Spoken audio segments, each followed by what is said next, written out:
everybody. My name's Angela Melzer and I'm doing the meditation challenge. So this is the intro video for it. I am so excited for the challenge and I'm also a little nervous, and I really want to spend the next couple minutes just to say hello and to do just a little bit of intro for the course. It is 30 days and my intention is for you to just learn about meditation and to get a little excited about meditation, hopefully, and then to practice it. So I'm going to be sending you emails and doing some videos on YouTube, and the whole intention is to do this in your own pace. So taking your own time. If you're traveling, you can read your emails or you can wait until you get back. It really is up to you how you want to do it. So one of the things that I really want to, talk to you about is what would be your intention for practicing meditation. There's a lot of things that meditation does for us. I am more scientifically based, and so science is what motivates me to get to my meditation cushion and meditate. But I would like for you to think about what it is for you, what motivates you to want to do this challenge. I can tell you that science has been really helpful for us, and they now can prove that within anywhere from 4 to 12 weeks we can notice physiological changes in our brain. So actual changes or altering or shifting in our brain because of meditation, which is really, really exciting. I get really excited about that. One of the biggest things that can happen with meditation is this kind of fight or flight response that we go into, and we go into it more often than you think. Even if someone says something to us that doesn't make us very happy, or like I have 2 kids, and so if one of my children falls and I kind of have that kind of reaction, that puts our brain into a fight or flight response. And so what meditation does is that kind of calms that system down a little bit.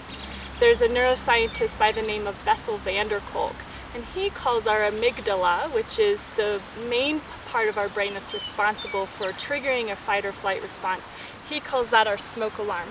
And what we're finding is that many of us, if not almost all of us in our culture, have an overfiring smoke alarm. And what happens with that is that doesn't give us access to our more calm, rational part of our brain, which is in our prefrontal cortex up here. So what meditation does is it helps us calm down that smoke alarm and fire only when it actually really needs to, and then get to our rational thinking much faster. So I guess what I would like to do with you today is ask you what your intention is for practice, and then I'd like to do a little practice with you today, and so you get a little bit of exposure. One of my background comes from occupational therapy, so I'm a big posture person, and even though I have not the greatest posture because I'm 5'10", but posture is really important in meditation, and if you are starting a practice, then I would ask you to just try and be aware of your posture, and then if you are in practice, to just think about, are you doing, you sitting the way that you should be to honor your body. I'm going to cover posture much more in depth in the beginning, the first video of the actual series, but just a little couple of tips for now. When you're sitting, you want to make sure that your hips are higher than your knees. If you have short hamstrings, then you're going to probably want to sit higher up, perhaps even in a chair, or you can lie down with a pillow underneath your knees. One piece with your spine is if you think about someone pulling a string from the top of your head, that it's straightening from the bottom of your, what we call your sits bones or your tailbone, all the way up. Not being hyper up, but just straight. And you can meditate with either your eyes open or your eyes closed. So we're going to do that right now. So if you'd like to get comfortable, get in a position that feels good for you. And if you are wanting to do it on the floor, again, just make sure that you're comfortable. If you're not comfortable, then just you can get up and adjust. If you'd like to meditate with your eyes closed, go ahead and do that now. If you meditate with your eyes open, I'd like you to have a soft gaze say 3 feet in front of you. Allow your hands to just rest gently on your lap. You can clasp your fingers together. Some of the more traditional holds would be cupping your hands right at your belly button. You can do whatever works for you. Another traditional hold is to have your palms face up. So go ahead and bring your attention inwardly to your breathing, feeling your breath. So what I mean by that is that it's a sensation, it's something that you feel. So when you bring the air into your nose, you feel that going down into your chest. And when you inhale, you feel that chest rise. And then you can feel it fall with your exhale and feel the sensation of the air coming warm and up and out your nose. Try to breathe through your nose.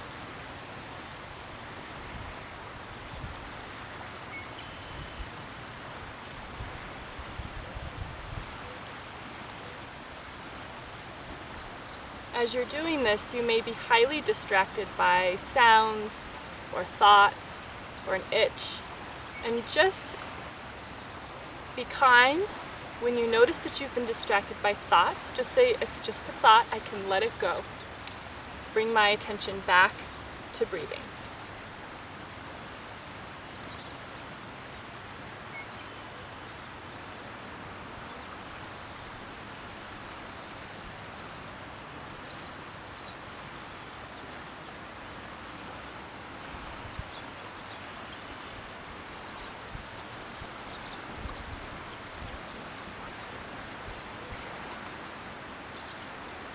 Continue bringing your attention back to breath.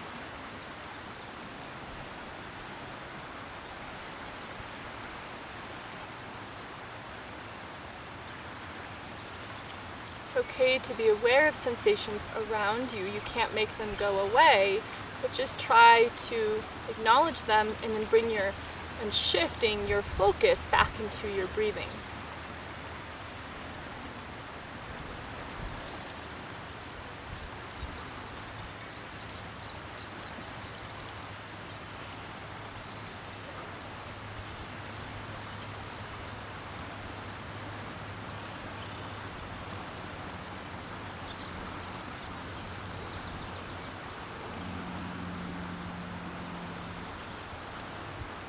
Go ahead and take a couple more breaths, and when you feel ready, you can come out of the meditation by gently opening your eyes.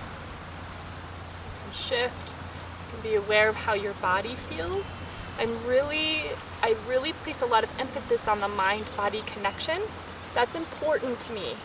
I think that a lot of times we either focus on just the head or just the body, and these two really work a lot closer together, they're finding, than what we've ever really realized.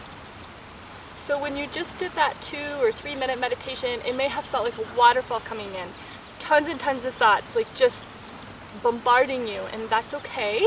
It's really typical for us to feel really overwhelmed with all of our thoughts. So be kind with that and have that kind of expectation so that you don't get frustrated when you're trying to focus on breath. Meditation at first is not particularly really peaceful and easy.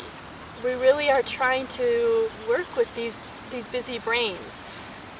There's a lot of research on how many thoughts do we actually have per day or per 24 hours, and I have found research from 12,000 thoughts a day all the way up to 70,000 thoughts a day. So if you think about it, break that down per minute or per second, considering you're sleeping and all the other tasks that you're supposed to be doing during the day. We are in our heads so much. So this meditation practice is really to help calm that down. And when you face it, it's wild. It's wild in there. At least it's wild in there for me. And I've been meditating for like 8 years, so it's just a work in progress. And really to remember that the intention here is meditation is not really about how it feels to be sitting at the pillow. It's about how we feel when we're out and about, engaging in our world. So thank you, and I look forward to spending the next 30 days with you. And if you haven't signed up, you can sign up through our website, mindsinmotionco.com/workshops. If you would like to search, if you can't get it, just search Minds in Motion, and then we're under the Events tab and Workshops. So I look forward to seeing you all, and have a wonderful day. Thank you.